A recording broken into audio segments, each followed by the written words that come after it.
Pozdravljeni. Ja, jaz sem eden od tistih mladih pa perspektivnih, ki bomo v teh letih do penziona svet spremenili. Da, jaz sem se, kot rekel, malo vrnil na kratki val.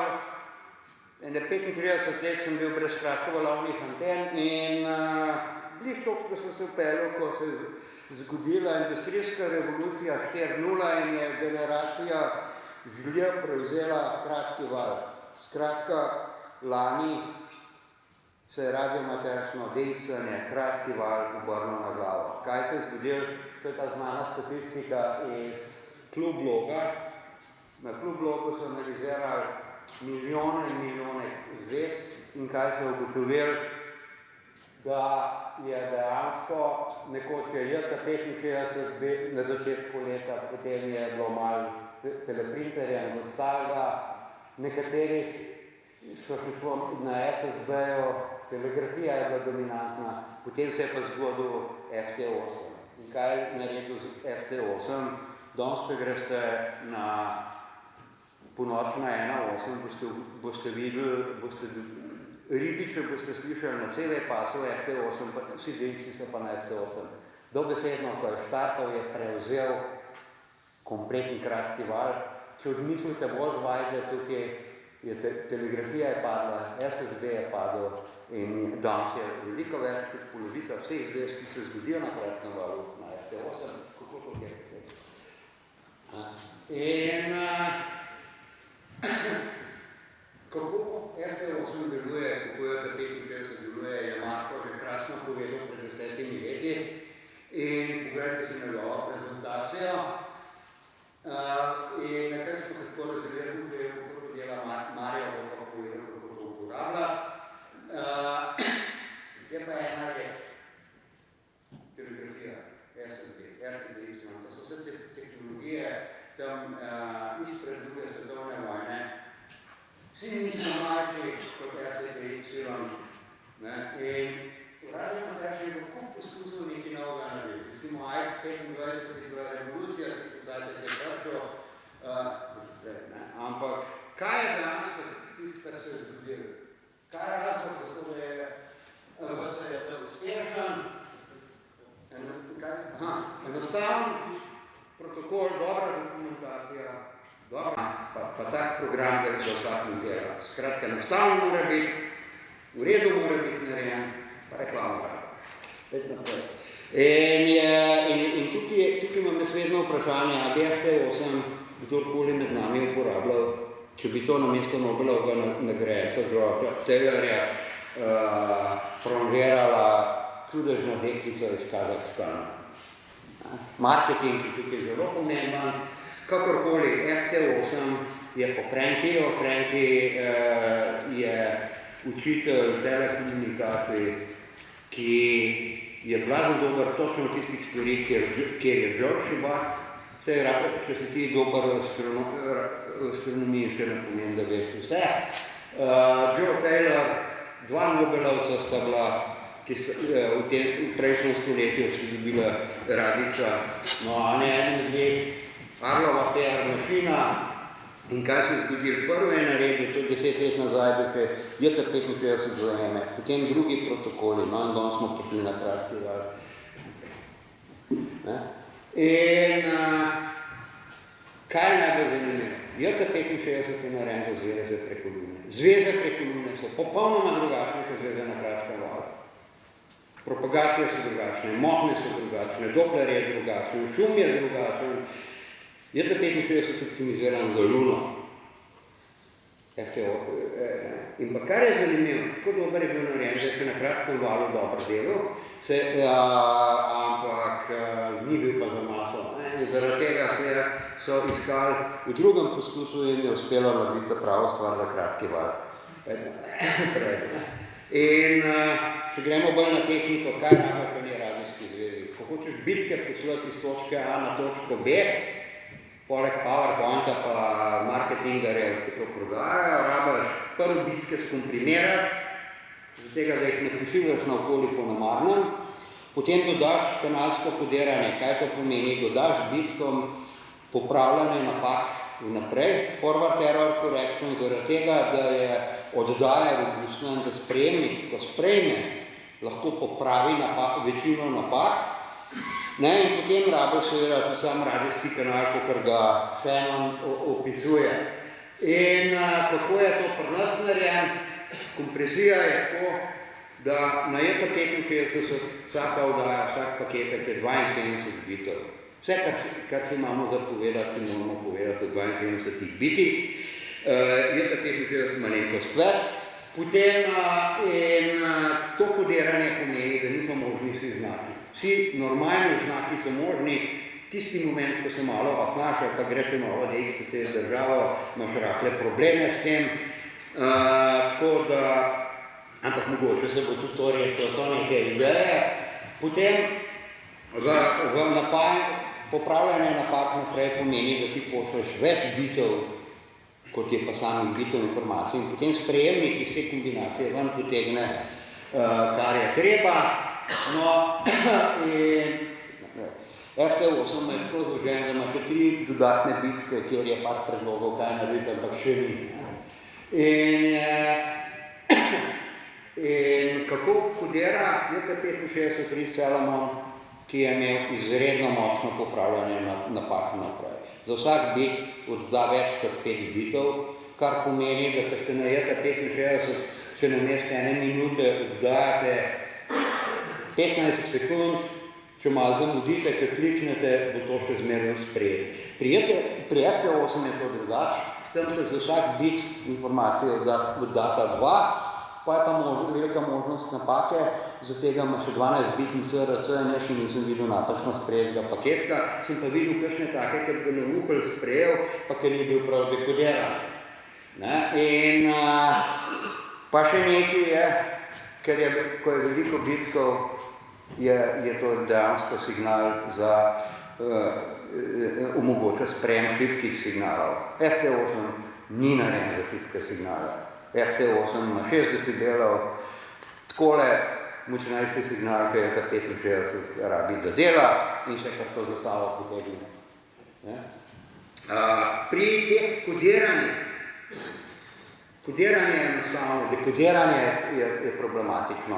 To, da je Joe začetka uporabljal kar en zanajen program za ETA65, no se kasneje s Frankijem napisala boljšega za noter, ker to je zmer muka uporabljati tuje programe. Ampak te dekoderji so dejansko najbolj kompleksna zadeva v zgodbi, ko se postavi. In poleg tiste klasičnega dekodiranja te bitke, ki imam, uporablja še en par trikov. Ta prvi že na ETA65 je, da vzameš seznam vseh možnih EME postaj z njihovimi lokatorji in potem iščeš še kakšen od njimi in ta deep search kar lepo špila, medtem ko ta drugi je pa a priori oziroma naprejšnjo ugibanje, to je šloganje. Dekodiranje s pomočjo šloganja, kaj to pomeni, ko jaz iščem neko partnerja, tisti paketek, ki prije proba, če ga ne dekodiram, probam, a je to CQ? In če rečem, aha, to je CQ, potem imam že par bitkov prav postavljenih, pa se mi mogoče ostali izvidejo, da bo CRC v redu. A priori se splača vklopec, zelo lepo dela. Ko pa mene nekdo kliče, se pa ve, da en del je moj znak, in ti za veliko bitov veš, kakšni so, pa sam še ostale ugibaš. In če je CRC v redu, je vse v redu. Druga zadeva pri teh večtonskih je pa več signalov istočasno lahko sprejemamo na isti frekvenci. Zakaj? Toni prilepijo, mi enega zračunamo, odštejemo tistega iz signala in potem une preostale naredimo. Kakšen bitek je zvožen, kakšen ne, ampak če jih je dovolj prišlo čez, bomo sprejeli 2, 3, 4 postaje, ki so praktično na isti frekvenci istočasno. Modulacija. Modulacija je klasičen FSK. Kaj to pomeni? En ton oddaja, pa pri ETA65 je 65 pozicij, 64 je za podatke, se pravi 6 bitov z eno oddajo, pri FT8 na 8 tonov, se pravi 3 bitke z eno oddajo. enega od teh 8 je treba oddati. Toni so tako izbrani, da je spekter zelo čist, da so mehki prehodi, kar pomeni, da lahko mnogo bolj uporabljamo naše drage filtre v postajah, kakor pa pri telegrafiji. Pri telegrafiji pod 300 Hz imamo že težave. Zakaj? Zaradi tistega prehoda. Ko ti narediš stari da, ko so prehodi in tisti prehodi, ko so spektrorazširja, zahtevajo vsaj nekih 300 Hz in tukaj je ta moč teh protokolov. Seveda, če smo karkoli dekodirati signal, moramo vedeti, na kateri frekvenci je, pa kdaj se začne. Sinhronizacija je tudi ena od zelo kompleksnih zadev. Sinhronizacija je tako narejena, da ima prijete 65, polovico bitkov, polovico časa na oddaja eno sinhronizacijsko sekvenco, ki je tako izbrana, da je zelo enostavno detektirati. Pri FT8 je tega malo manj, v eni oddaji, se pravi tistih 12 in tako naprej sekund, je 3-krat noter Kostasovo polje 7x7, ki služi za sinhronizacijo. Če nismo sinhronizirani z signalom, potem tudi dekodiranje ni možno. Moramo vedeti točno frekvenco, pa kdaj se začne biti 0. In tukaj je še en pogoj, vsi računalniki, vse postaje morajo biti sinhronizirane, to je tista zahteva, da moramo biti znotraj 1 sekunde, NTP protokol in podobno. No, takole izgleda dva protokola, to je posnetek JT65 in se vidi sinhronizacijski signal, pa 64 tonov za informacijo, to je pa VSJTX, namenoma sem dal slikco z 30 metrov, ki je to lepo taka zadeva.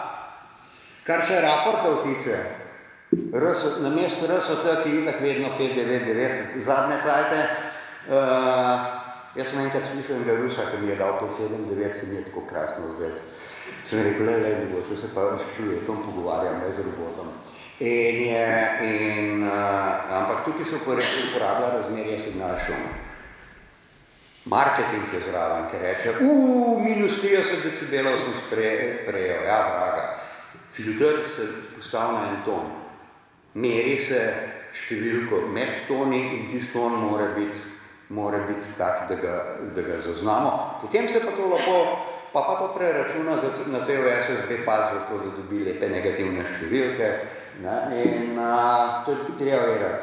In pa zanimivo, ko spremate kakšen šibki signal, kakšne diksene na spodnjih bandih, filter gor postavite, ste dobili krasne številke za praktično isti signal, pa še bolj dekodira. No, in ena taka zadeva je že pri meteorih, zvezah prek meteoritov, pa pri FT8. Če imamo sekvenco 15 sekund, pa če je tam sekunda pa pol cajta, da bi jaz kliknil. Sekundi pa pol jaz skupaj poštekam, kaj se dogaja, to ni šans. Zaradi tega so prvo za meteoriti, potem za FT8 implementirali avtomatsko kodelo. Zveza poteka tako, da ti klikneš na enega, ki dela CQ, pa mašina kar sama zvezo naredi, pa klikneš za logiranje, pa klikneš in z 2 kliki imaš kuso. To je približno tako, ko hočeš buvek lofati, rabiš 2 klika. Prvi klik na klaster, da si na frekvenci, drugi klik, da ga poključaš, potem pa sprejmeš namesto FP2D 2C, pa ne veš, če je kuso, ampak daš na klub lok, daš na loteva, če je potrjen, potem sem buvek poklopil. 2 klika, isto kot kratki vlak. No, ne, enako je tudi, ko jaz kliknem CQ, ta prvo ga pozame, ki mi prileti. Trik, zakaj jaz marsikoga med vami z boljšimi antenami prihitim, je, ker sem enkrat gledal, kako dekodira. Prvo na svoji frekvenci, če me kdo na moji frekvenci, potem pod spodaj na vzgor. In ponavadi, kaj je kakšna zanimiva, zabove smo vsi na 270 Hz tepl, in ta prvo, ki pride skozi od spodaj na vzgor, ki ga dekodiram, bo dobil zvezo, ne glede na to, da je 300 Hz višji, 20 decibelov močnejši. To iz tega izhaja. No,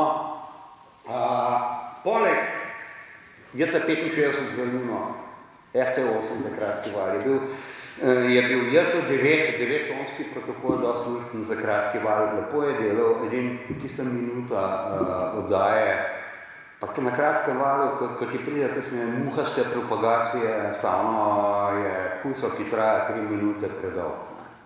Unga Japonca na 6 metrov ni več, ko je konec zveze, zatega se to ni toliko prijel in teh protokolov je nekaj, so pa vsi zanimivi, ko vsak na svoj namen. Kaj rabite od ostalega softvera? Windowsoidi, ki mora biti vse uporabniku prijazno, JT-alert je skoraj da obvezen, ki ti da malo občutka kontrole na tega, pa da ti ni treba popravljati osnovnega VSJT programa. PSK reporter je približno tako, kar RBN, tako da vidiš, kaj je po bandih, pa kje se lahko pomeraš. No, kar se tiče pa klape na Linuxu, recimo moj problem je, da medtem, ko je software ratov user-friendly, sem jaz ratov machine-friendly in jaz sem čisto zgubljen, če mi daš uporabniku prijazne programe, jaz rabim istoku prijazne programe, no pa sem si pa neke skripte naredil, ki mi same delajo tisto, kar se meni zdi dolgočasno in zamudno. Seveda je pa še vedno večina klofarije je moja, kot sem povedal. Kaj lahko pričakujemo, da se bo dogajalo na RT8? Danes je že dokaj običajno, da še posebej pri manjakih, ki lovimo UL polja po celem kratkem valu, je, da istočasno oddajaš z 2 ali pa tudi, mislim, enega sem slišal, ker sem prepričan, da je s 3 postajami na 3 antenah istočasno C-kuklicu, pa potem pa sprot kliku. Vi lahko pogajate več kopij VSJT na istem računalniku, samo mora biti vsaka v istem direktoriju. Druga varianta, ki sem jo že videl na bandu, sam sem pa prelen, da bi jo skup spravil, je to, da poganjate 2 kopije VSJT-ja, pa jih v softversko spoznete skup na isto zvočno kartico, na isto postajo, kar pomeni, da lahko hkrati kličete CQ in poberate ostale znotraj tistega 2 kHz. Če se bo kdo to lotil, naj nekaj ne pozabi. En ton je čudovita konstantna vojnica, tisti naš na SB220 vklopiš v telegrafijo, ko je to C-klasa, čisto v redu, ali ko ti sešteješ 2 signala, potem se seštevajo napetosti ne moči, kar pomeni, da moraš nastaviti en signal 25, drug 25 vatov in potem je na 100 vatni oddajnik. Ampak to ljudje počnejo, to se vidi. Potem je za malo boljši sprejem, je dober diversity, različnosti sprejem. Kaj to pomeni, da imate 2 sprejemni anteni, 2 sinhronizirana radija? Joe je to naredil za EME v enem starejšem programu, in sicer tako, da je v depolarizaciji združil. Ima 2 sprejemnika, 2 polarizacije, potem pa vse kombinacije naredi in med njimi in ima takoj 3 decibele gor. Tako da to so take stvari, ki prihajajo, ki se jih danes malo uporablja, pa so zanimive. Če mi da Jure na naslednjem risu 45 minut, se upam o tem diversity sprejemu na 4 antene narediti. Prek je pa 40, pa ne bom.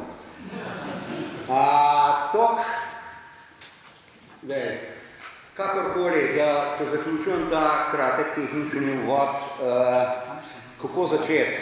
Downloadite program iz Princetona, iz VSJT direktno od Joea Taylorja. Dokumentacija je pravlično dobra. Videli boste,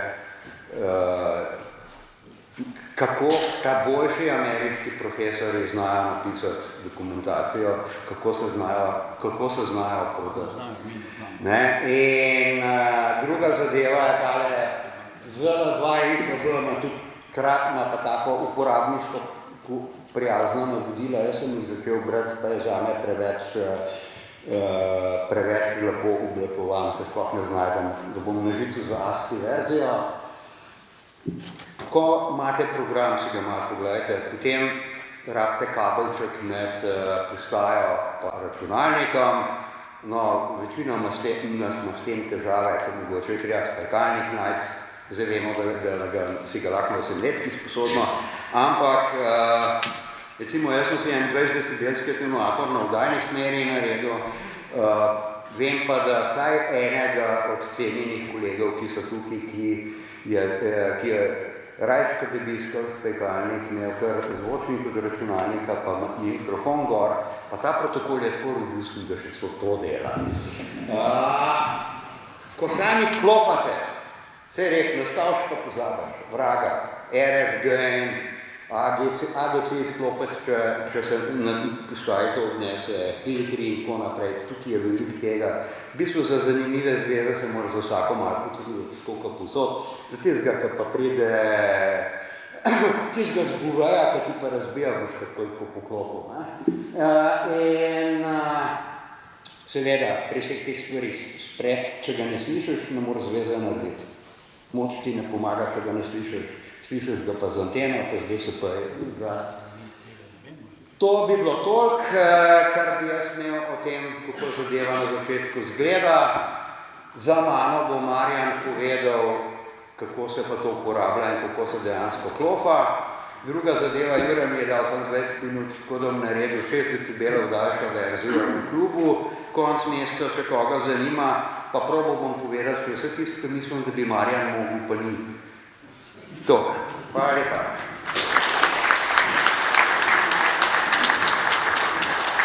Isto, hvala lepa. Boš imel naslednje leto več časa. Obljubim. Mario?